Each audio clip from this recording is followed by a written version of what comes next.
Good morning, I'm Taylor Wilson, and today is Tuesday, October 15th, 2024. This is The Excerpt. Today, we discuss congressional efforts that make it hard to overturn an election while loopholes still remain. Plus, polling shows Trump leads Harris in swing states when it comes to foreign wars, and how threats against FEMA workers are hindering post-hurricane recovery efforts. Congress in 2022 made overturning elections harder, but there are still loopholes in the law. I spoke with USA Today Justice Department correspondent Aisha Bagchi to find out more. Aisha, thanks for making the time as always. Thank you, Taylor. I'm happy to be here. So Aisha, let's just start with this for folks who maybe weren't even aware that Congress tackled this issue. What is the 2022 Electoral Count Reform Act and what really sparked its passing? A bipartisan group of people in Congress got together to try to shore up what they saw as possible vulnerabilities in the presidential election process that were really exposed by the experience in 2020, especially the attack on the Capitol on January 6th, when Congress was in the process of counting presidential electoral votes, but also earlier in the process where you saw some Trump allies try to put together basically slates of alternative presidential electors to come and potentially have their votes replace the votes that were approved for Joe Biden. The new law did a few things to kind of shore up the process. One thing it made clear is that the vice president's role is what's called ministerial. Basically, that means it's ceremonial. It's clarifying that someone in Mike Pence's position, that'll be Kamala Harris this time around, doesn't have the power to change the votes. And it also made clear that courts really have the power here to be figuring out things that are happening, that's not really something for legislatures to be handling. And then it also raised the threshold for the Senate and for the House of Representatives to make objections. So now you need 1/5 of both of those chambers in order to make the sort of objections in the process that could gum up things and make things more chaotic when it comes to January 6th. Well, as you outline in the piece, Aisha, there are loopholes that still remain. I want to talk through some of those around deadlines to start. How do these factor in, and what are really some of the concerns here? I talked to a lot of election law experts for this story, and they all said that our system is more secure than it was in 2020. So they really highlighted that Congress did go a long way in strengthening the process, but it didn't account for all the vulnerabilities you could imagine that a candidate or a candidate's allies might try to exploit. And one thing they really highlighted is that you deal with some pretty early deadlines compared to when Congress has to actually count the presidential electoral votes. That's going to happen on January 6th of 2025 now. But before that, state executives, it's usually the state's governor, unless somebody else in the state has been appointed. They have a job of certifying who won the state's votes and who the presidential electors are going to be for that state by December 11th this year. And that's 6 days before the presidential electors have to get together and basically provide their votes of who's going to get the state's electoral votes in the overall process. So you've got these deadlines, and they're not that long after the election. So you're really relying on states and courts to figure out who won the election by that deadline. And you can already see some efforts to try to attack these potential vulnerabilities in the process that have made some people worried that those deadlines might not be met. And what experts really brought to my attention is that you could have a couple things not fully play out by that December 11th deadline. You could have someone who's certified by the governor of a state, but later on in the process, a court says, hey, actually, that person isn't really the person who should have won. Maybe there's something about how the election results were produced through the counties or the voting precincts that wasn't really accurate. And courts say you certified the wrong person, but now it might be too late under the Electoral Count Reform Act to kind of go back and fix that. And another problem is if courts really haven't adjudicated the issue and come to an answer by December 11th, a governor might just not certify any slate of presidential electors. And if that happens, what basically happens is the winning candidate will be someone who needs fewer than the 270 electoral votes that currently you need under the system. And that could actually switch an entire election if the election is close. The country is in a somewhat fortunate position that a lot of election law experts have faith in the people who happen to be in power in the different states, especially swing states, that they will try to do what they can to combat attempts to circumvent the certification process and delay or block votes from coming out of different localities. But those are really the tension points where you could see attempts to strain the system. And as you write, Aisha, courts may not know what to do because the Electoral Count Reform Act is relatively new. Can you talk through some of those potential issues?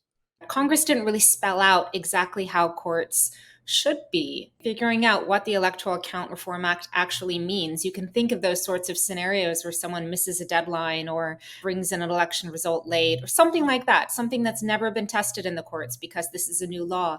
You just don't know how the courts are going to handle that. You've got these old laws on the books like the 1993 National Voter Registration Act. And that's been a law that has been litigated for decades. So courts have a lot to rely on. They look to old judicial opinions when they're trying to figure out a testy legal question.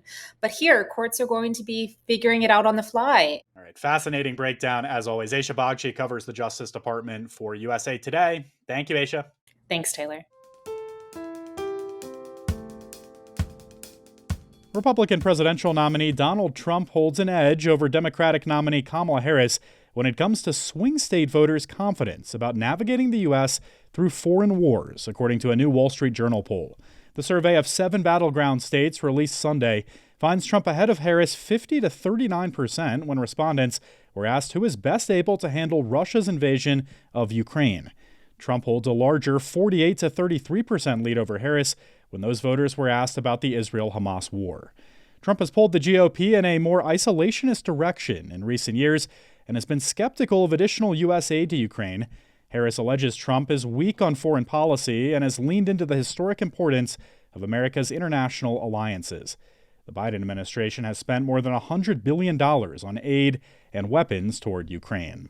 When it comes to the Middle East, both candidates share views on supporting Israel in its war against Hamas, which killed more than 1,200 Israelis in an attack last year. But the two candidates hold different beliefs on how the U.S. should help bring an end to the war. Israel in its Gaza offensive has killed some 42,000 Palestinians. Trump has offered few specifics on ending the Israel-Hamas war, but as of late he has called for the U.S. ally to, quote, get it over with, unquote. When he was president, Trump made the decision to move the U.S. Embassy from Tel Aviv to Jerusalem and ended opposition to Israeli settlements in the occupied West Bank, which the Biden administration later reversed. Harris has walked a tightrope, saying she supports continued military aid to Israel while ducking questions on whether Israeli Prime Minister Benjamin Netanyahu was a real close ally. A North Carolina man accused of threatening Federal Emergency Management Agency workers has been arrested on public terror charges, according to authorities yesterday. Officials said the man was armed with an AR-style rifle and 2 handguns and made a vague threat that he was going to go mess up some FEMA personnel.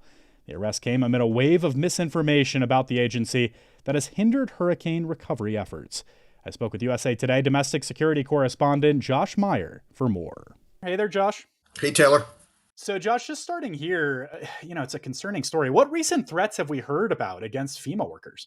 So this has been going on for a couple of days now, at least. There's been reports that FEMA workers have been threatened, that there were people with armed militias who were patrolling hard-hit parts of North Carolina and intimidating and threatening FEMA workers and other federal aid workers. So, Josh, this is a worrying story. I think it raises eyebrows. How is it that FEMA workers became targeted like this?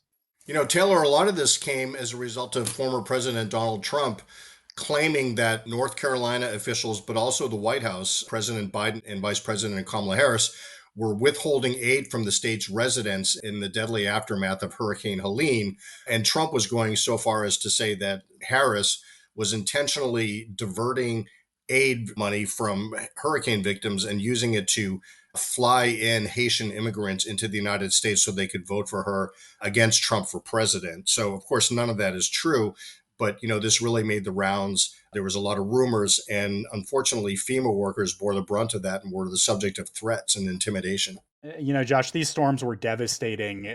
How are threats impacting really FEMA's ability to respond to these storms? It's had a real negative impact. I mean, North Carolina Governor Roy Cooper, various mayors and other officials within North Carolina, the FEMA director herself, and I'm talking Republicans and Democrats alike, have all sharply criticized Trump for making these claims, saying that there wasn't a shred of truth to them. But he keeps making them, in public appearances, online, and so forth. So people are getting very frustrated about it. The FEMA director was saying that this has really undermined both FEMA's ability to do their job, but also residents' ability to get money that they deserve for this that FEMA's offering them. So it's really an unfortunate situation. Just in the past day, FEMA had to withdraw some of its workers from going door to door to protect them. And they've been working out of buildings with guarded facilities now instead of really trying to help people by going door to door. I don't remember this ever happening. And I've covered a lot of FEMA emergency responses going all the way back to Hurricane Katrina and even before that. Wow. All right. We'll be keeping an eye out for what's next for this response and some of these threats. Josh Meyer covers domestic security for USA Today. Thank you, Josh. My pleasure, Taylor. Always. Cleanup continues in areas slammed by Hurricanes Helene and Milton this fall, and new concerns are rising. Communities in parts of North Carolina have been battling an array of public health challenges after Helene in late September, including residents' risk of being exposed to sewage, toxic industrial waste, and mosquito-borne illnesses.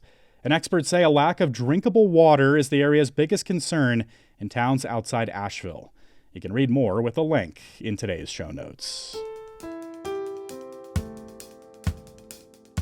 As more and more states legalize recreational marijuana, new questions have begun to pop up on state ballots about another mind-altering drug, magic mushrooms. Voters in Oregon and Colorado have in recent years passed referendums legalizing psilocybin, the hallucinogenic compound that's found in some fungi. And Massachusetts could soon become the third state to take the leap if voters there approve a ballot measure next month permitting adults age 21 and up to use 5 types of plant-based psychedelics. But as a psychedelics industry begins to take shape, it's running into roadblocks that cannabis never did.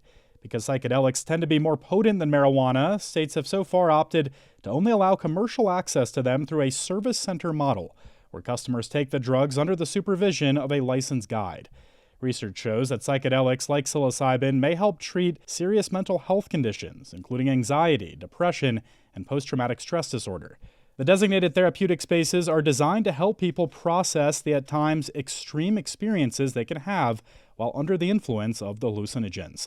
But some critics have argued that the strict regulatory approach has made accessing psychedelics unaffordable.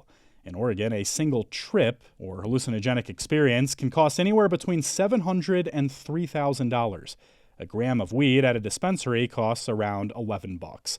Consumer demand for psychedelics is also far less than for cannabis. The Europa Clipper launched yesterday afternoon aboard a SpaceX Falcon Heavy rocket, which is designed to help propel the spacecraft on a 6-year journey to reach its namesake Jupiter moon. The journey will take some 1.8 billion miles on a trajectory, taking it past Mars and then Earth, using the planet's gravity as a slingshot to then add speed for the trek. After journeying for more than 5 years, the Clipper will fire its engines to enter Jupiter's orbit in 2030. The fourth largest of Jupiter's 95 moons, Europa, is an icy celestial body that scientists have long suspected could hold the conditions necessary to support life beneath its surface. If those conditions do exist on Europa, NASA is hoping the Clipper will be able to discover them. And thanks for listening to The Excerpt. You can get the podcast wherever you get your pods, and if you're on a smart speaker, just ask for The Excerpt. I'm Taylor Wilson, and I'll be back tomorrow with more of The Excerpt from USA Today.